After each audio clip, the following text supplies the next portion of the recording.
Olá pessoal, bom dia, boa tarde ou boa noite. Vamos começar aí o curso FIC, Disciplina Ética e Direito do Trabalho. É um núcleo específico, tá? Temos 30 horas aí para estar estudando juntos. Queridos cursistas, espero que vocês estejam todos animados para esse desafio produtivo.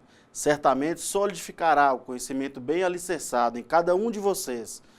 Perseguir com disciplina e vontade de aprender mais, podendo assim aplicar os conhecimentos e técnicas mais adequados a cada situação no dia a dia, fazendo assim seu meio de convívio social ou profissional mais prazeroso. O IFNMG, com educação profissional de qualidade, equipe competente, imprime o diploma com de nível de reconhecimento indiscutível pela lisura e probidade nas relações. Vamos lá? Me chamo Pablo Fabian, sou professor formador nessa disciplina, graduado em Administração e Direito, especializado em docência do ensino superior e EAD. Atuo há mais de 6 anos na qualificação profissional técnica. Sejam bem-vindos à disciplina Ética, Direito do Trabalho, Saúde e Segurança do Trabalho. Minhas expectativas relativas ao desempenho de vocês nessa disciplina são as melhores.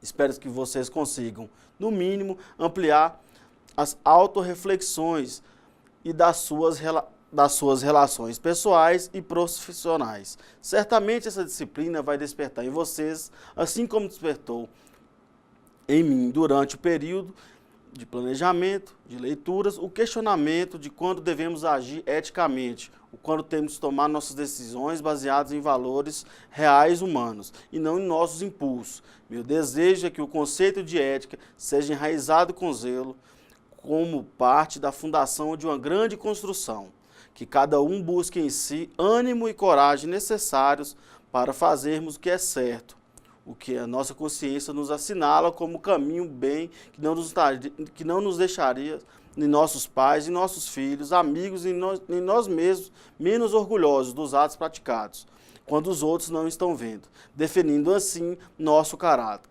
Bons estudos, contem conosco, forte abraço. Reconhecer a ética na decorrência das interações sociais é uma proposta de um filme, né? Sobrevivendo com Lobos, vocês podem achar aí no YouTube.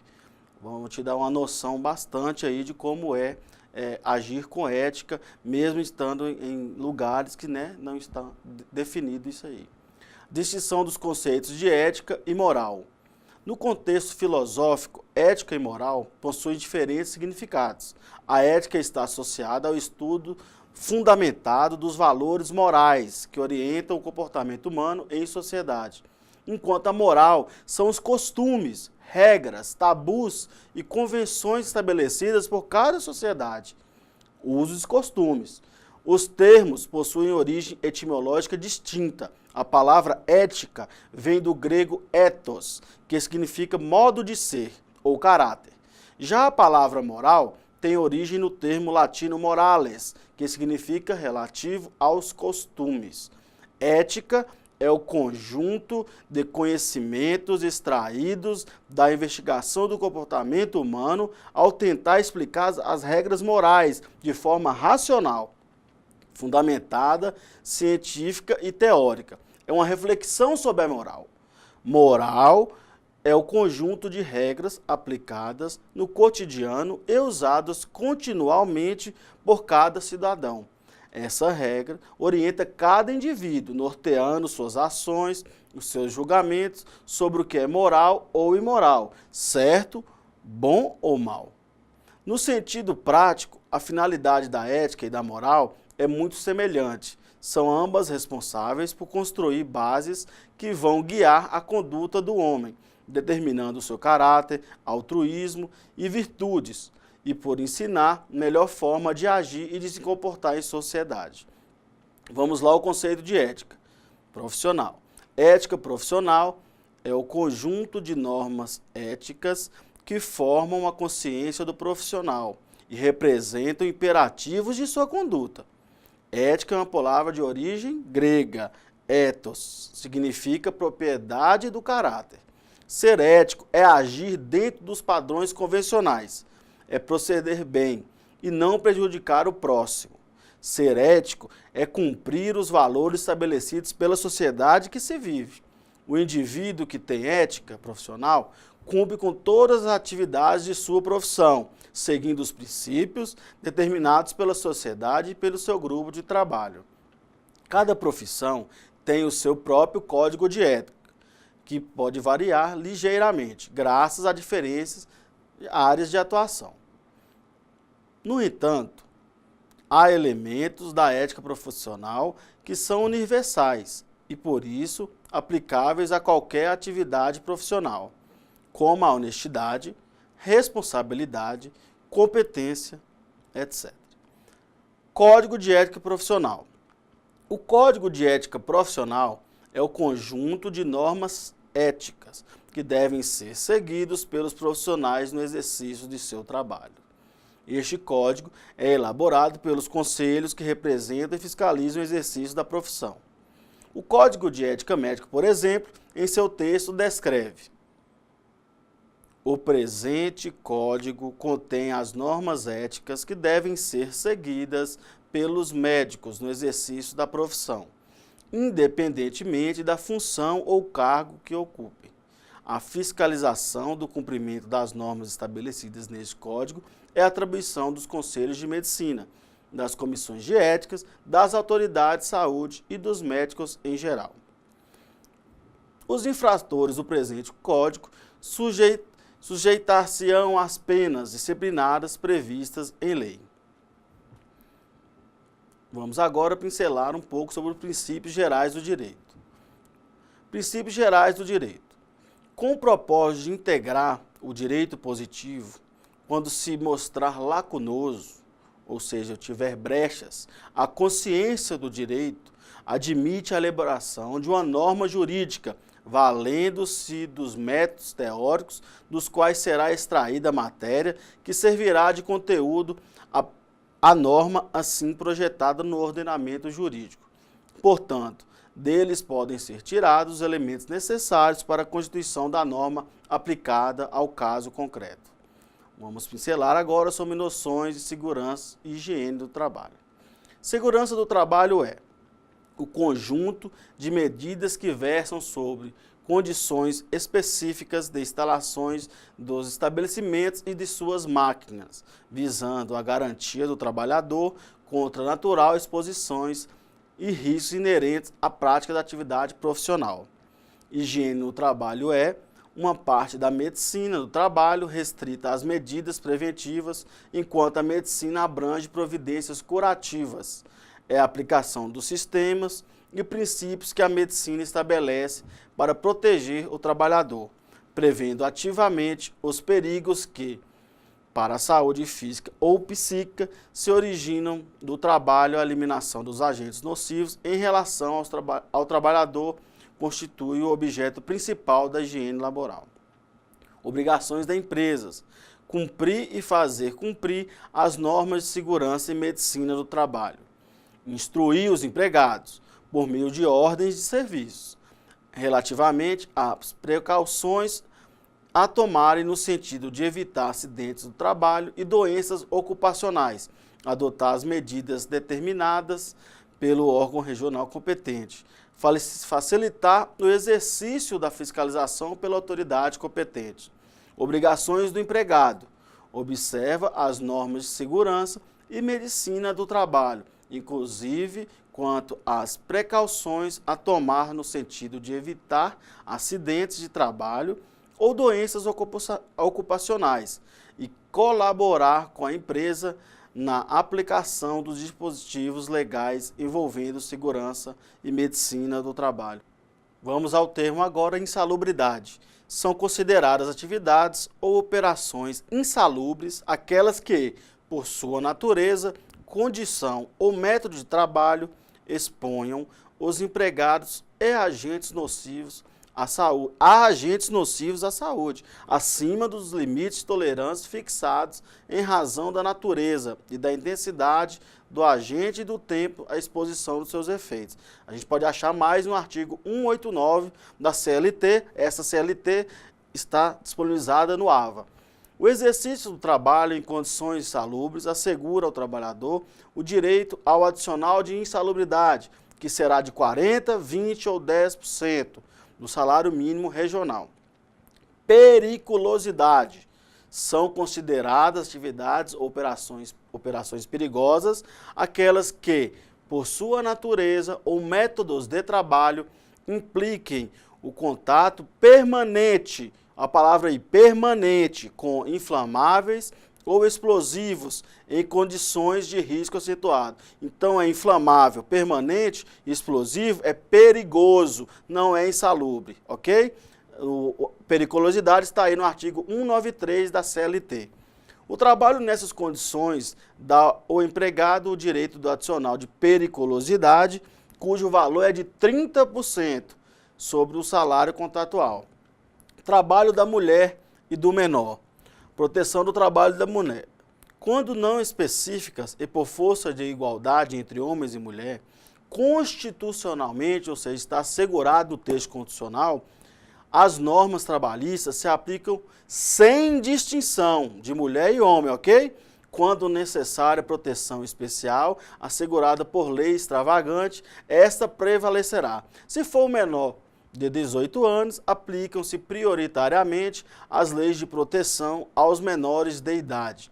É vedada a discriminação de salário por motivo de sexo e trabalho insalubre às mulheres, que gozam ainda de proteção à maternidade e à aposentadoria. Mais à frente a gente vai ver a questão dessas licenças. Licença maternidade é o benefício de caráter previdenciário, que consiste em conceder à mulher que deu à luz licença remunerada de 120 dias. Os salário maternidade, são pagos pelo empregador e descontados por ele dos recolhimentos habituais devidos à Previdência. Auxílio maternidade é a prestação única recebida pelo segurado da Previdência, quando do nascimento do seu filho. Está na Lei 8.203 de 1991. Conceito de menor. Para os efeitos da CLT, né, que é a nossa legislação, menor é o trabalhador que tem idade entre 12 e 18 anos. Já no ECA, no Código de Estatuto de Criança e Adolescente, isso aí já é o jovem, né? Admissão do menor, a CF estipula que o trabalhador tem de ter no mínimo 14 anos. É o menor aprendiz, hein? Para admissão do trabalho, salvo na condição de aprendiz. O menor está considerado capaz para os atos trabalhistas a partir dos 18 anos. Para ser contratado, deverá ter mais de 16 anos para poder fazê-lo. Aí a gente entra na capacidade civil, né? Mais de 16 anos. Antes dos 18, mediante consentimento paterno. Vamos lá agora, conceitos básicos do direito do trabalho. Conceito de direito do trabalho. É o ramo da ciência do direito que tem por objeto as normas, as instituições jurídicas e os princípios que disciplinam as relações de trabalho. Subordinado determina os seus sujeitos e as organizações destinadas à proteção desse trabalho em sua estrutura e atividade. Natureza do direito do trabalho.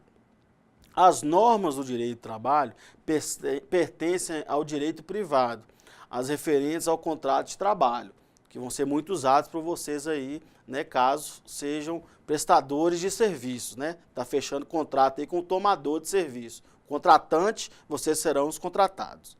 E ao direito público, referentes ao processo trabalhista, quando você vai requerer algum direito, né, na justiça. Então tem duas divisões, direito privado, quando você está trabalhando para iniciativa privada, e referentes ao direito público, quando você está, né, imerso em algum processo trabalhista. Origem e evolução histórica do direito do trabalho no Brasil. Abolida a escravidão, né, nós estamos livres aí da escravidão, em tese. Em 1888, os trabalhadores nas indústrias emergentes, muitos deles imigrantes, com tradição sindicalista europeia, passaram a exigir medidas de proteção legal. Até a cerca de 1920, a ação dos anarquistas repercutiu fortemente no movimento trabalhista. As primeiras normas jurídicas sobre o sindicato são do início do século XX. O Código Civil de 1916 dispunha sobre locação de serviços e é considerado o antecedente histórico do contrato individual de trabalho.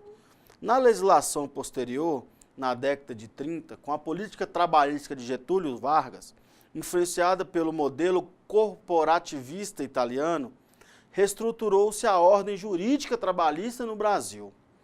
Conceito de ordenamento jurídico abrange não apenas as normas jurídicas, mas também as instituições, as relações entre as normas consideradas como conjunto e que não são unicamente estatais, mas também elaboradas pelos grupos sociais, especialmente as organizações sindicais.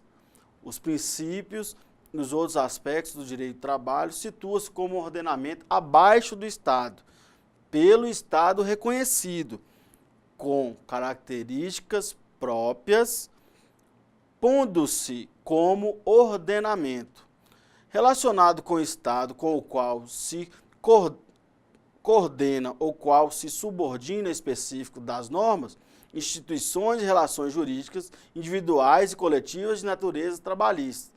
Traduzindo isso aí, gente, fala que também não são normas impostas ao Estado, são impostas pelo Estado, também é imposta pela sociedade, através de quê? Sindicatos, né? Que é a coletividade que ora por uma classe. Elas estão abaixo como normas gerais. Concepção autotutelar do direito do trabalho. Consiste na ideia que a tutela jurídica do trabalhador deve ser efetuada concomitantemente pelo Estado e pelos próprios trabalhadores. Então, direitos e deveres dos dois, Estados e trabalhadores, têm que estar seguindo concomitante. Concepção da autonomia privada coletiva. Importante essa aí. Consiste na ideia de que os fundamentos da ordem sindical, certo? Devem basear-se em princípios de liberdade e democracia. Vivemos um país laico, né? Livre. Opondo-se à orientação corporativista sem interferência da legislação estatal, certo? Concepção da desregulamentação do direito do trabalho. Consiste na ideia de que o espaço legal deve ser diminuído ou suprimido naquilo que diz respeito às relações coletivas do trabalho, inexistindo normas de organização sindical, de negociação seletiva, coletiva e de greve. Expressando-se em acordos tais como denominados pactos sociais, em que o governo, sindicato e empresários estabelecem as bases do seu relacionamento. Agora, gente, com o Código Civil, a justiça tende a ser mais rápida, célere. Com isso, os acordos prevalecem, né? Conciliação prevalece. Vamos lá, concepção econômica da flexibilização do direito do trabalho. Consiste em um tratamento das questões trabalhistas que leva em consideração a situação conjuntural da economia, das empresas e dos trabalhadores, visando a preservação de postos de trabalho ou, ao menos, a minimização das dispensas dos trabalhadores em épocas de baixa demanda do mercado. A flexibilização contempla tratamento jurídico diferenciado em pequenas, médias e grandes empresas, bem como níveis diferenciados de empregados, cabendo a cada categoria uma série diversas de direitos. No caso mesmo lá dos metalúrgicos lá de São Paulo, quando teve a queda nas vendas, mandou muito, né, metalúrgico embora. Aí o Estado põe a empresa uma série diversas de direitos, né, sendo ela pequena, média ou grande, para minimizar, né, essas demissões. Vamos lá? Sistemas de relações de trabalho. Há mais de um ângulo de classificação dos sistemas de relações de trabalho, alterando-se de acordo com o critério adotado, dentre outros os critérios político-econômicos, os jurídicos normativos, o primeiro partindo da concepção política que preside o sistema e o segundo das fontes formais e das normas jurídicas trabalhistas. Pluralismo jurídico do direito do trabalho. Nem todo o direito é elaborado pelo Estado, já foi falado, né? coexistindo ao lado do direito estatal um conjunto de normas jurídicas criadas pelos particulares entre si. Quem são esses? Podem ser os sindicatos, sociedades organizadas, né? Toleradas pelo Estado, daí com resultado um ordenamento misto nas normas estatais e não estatais. Há um direito estatal e um direito profissional, correto? Concomitante, convivendo, formando um complexo de normas jurídicas que se combinam segundo uma hierarquia própria de aplicação, basicamente apoiada no princípio da prevalência da norma que resultar em maiores benefícios para o trabalhador. Trabalhador esse que é sempre a parte hipossuficiente, né, gente? A parte mais fraca, precisando mais de amparo, expressando-se com o princípio da norma favorável. Empresa e seu regulamento. Vamos dar só uma pincelada nisso aí. A empresa e seu regulamento. Conceito de regulamento da empresa. Faz parte de um conjunto sistemático de regras sobre condições gerais de trabalho, prevendo diversas situações a que os interessados submeterão na solução de casos futuros. Pode dispor também sobre normas, organização da atividade, disciplina interna e vantagens conferidas aos trabalhadores, com plena eficácia jurídica, subordinando-se, no entanto, às leis e instrumentos normativos mais benéficos ao empregado. Então, o regulamento ele tem que ser mais favorável aos empregados. Tipos de regulamento. Quanto à sua origem, são unilaterais, né, teoricamente, quando elaborados unicamente pelo empregador, e impostos aos trabalhadores, ou bilaterais, que é o mais interessante, desde que na sua formação, trabalhadores e empregadores participem, discutindo as suas condições. Esse é o mais viável, tá? O bilateral. Quanto à sua validade, depende ou não da homologação do poder público. Quanto à obrigatoriedade, podem ser obrigatórios ou facultativos. Característica do direito brasileiro. Quando o regulamento contiver disposições menos vantajosas do que a convenção coletiva, a sentença normativa ou a lei, não prevalecerão as cláusulas desfavoráveis ou abusivas, diante do princípio da hierarquia das normas jurídicas trabalhistas. O regulamento pode ser alterado pelo empregador, porém as cláusulas regulamentares que revoguem ou alterem vantagens deferidas anteriormente só atingirão os trabalhadores admitidos após a revogação ou alteração de tal regulamento. Isso aí a gente pode ver, né, numa súmula do Tribunal Superior do Trabalho, enunciado 51. No Brasil, os regulamentos de empresas são facultativos. Privados não dependem de homologação, embora os quadros de carreira sim, tem que ser homologados de carreira.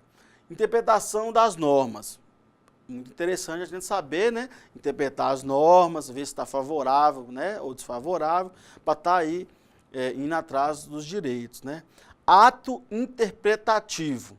Opera-se em todo o direito, assim também no direito do trabalho, no qual também é necessário escolher entre os diversos significados possíveis da regra contida na norma jurídica. Aquele que se mostra mais consistente de acordo com a sua finalidade, a sua razão de ser e os limites impostos pelos sistemas normativos. Algumas técnicas do direito comum, interpretação gramatical, consiste na verificação do sentido exato do texto gramatical das normas jurídicas, do alcance das palavras empregadas pelo legislador. Interpretação lógica. Estabelece uma conexão entre os diferentes textos legais, supondo os meios fornecidos pela interpretação gramatical. Interpretação teleológica. Volta-se para a procura do fim objetivado pelo legislador, elegendo-o como fonte do processo interpretativo do texto. Legal. Interpretação autêntica. É aquela que emana do próprio órgão que estabeleceu a norma interpretada, declarando o seu sentido e conteúdo por meio de outra norma jurídica. Interpretação do direito do trabalho. Para nós aqui é mais importante. Ao interpretá-lo, o intérprete deverá, embora partindo do método gramatical e do sentido de alcance das palavras, alcançar o sentido social, que é o bem de interesse comum, né, gente? Social, das leis trabalhistas e a função que exerce na sociedade empresarial. A função interpretativa encontra-se seu principal agente no juiz do trabalho. Ele que interpreta e dá a sentença, o juiz do trabalho, ok? Eficácia da lei trabalhista no tempo. Irretroatividade, que não retroage, ou seja, segundo o princípio da irretroatividade, a lei nova não se aplica aos contratos de trabalho já terminados. Acrescente-se que nem mesmo os atos jurídicos já praticados nos contratos de trabalho em curso no dia do início de sua vigência. Perfeito? Efeito imediato. De acordo com o princípio de efeito imediato, quando um ato jurídico num contrato em curso não tiver ainda sido praticado, ok? Não tiver sido ainda praticado, o será segundo as regras da lei nova. Quando tem efeito imediato, se o ato não for praticado dentro do contrato, segue o da lei nova, certo? Quando já tiver praticado, é irretroativo, beleza? Quer dizer que entrando em vigor, a lei se aplica imediatamente, desde logo as relações de emprego que se acham em desenvolvimento. Vamos lá, pessoal, aos slides, tá? Para dar uma sistematizada aí no que a gente aprendeu. Começando pela admissão. A admissão de empregados depende do cumprimento de algumas formalidades legais, hein? Dentre elas, destaca-se a obrigatoriedade de apresentação de determinados documentos destinados a identificar o empregado, documentos pessoais. Documentos necessários para a admissão do empregado.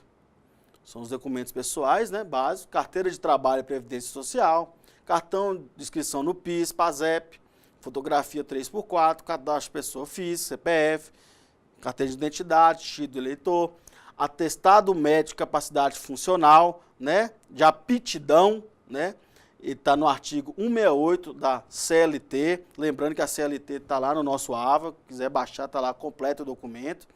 Certificado de reservista ou prova de alistamento militar, no caso dos homens, né, dependendo da idade, certidão de nascimento, certidão de casamento, nascimento dos filhos, quando for o caso. Cara, os benefícios, né?